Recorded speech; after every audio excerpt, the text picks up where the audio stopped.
We have to identify the plan. Now, I'm not saying the plan like most of you had, where you went to a business planning clinic, maybe in October, November, December, maybe in January if you were a little bit late this year, and you wrote down the plan and you sort of gave yourself a broad idea of what it was going to look like. And then you took that amazing, beautiful plan that you spent all that time writing out, and then you stuffed it in a drawer, RIP, with the rest of the plans that you've ever written for your business and all the rest of the other training manuals, and where you usually put your notes from things like master classes like this. And I'm going to give all of you a challenge today. If you're going to spend your time here in those classes or anywhere else, I'm going to challenge you all to go and do something with it.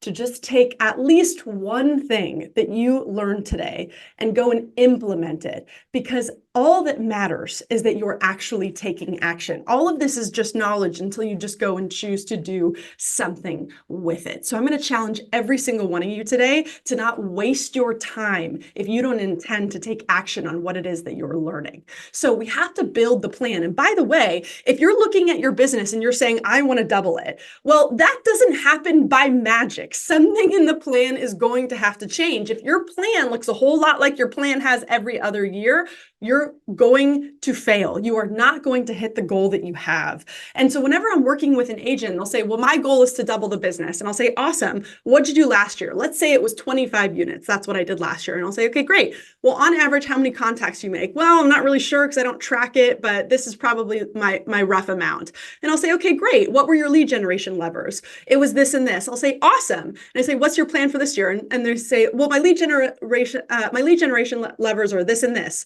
And I'll say, okay. And what's your plan for contacts? Well, it's about what it was going to be last year. I'm like, great. Then you will have the exact same year that you had last year. The exact same year that you had last year, because you are implementing the exact same plan. If you want different results, you have to behave differently. I take this so far in my own life that every year I don't actually build a goal list for the year. I don't believe in New Year's resolutions. I build what I call a different list. And it's my reminder to myself that if I want to get different results, I will have to behave differently. And so I look at my life and I look at my business. I say, okay, if I want to be in this place at the end of the year, how do I need to show up differently?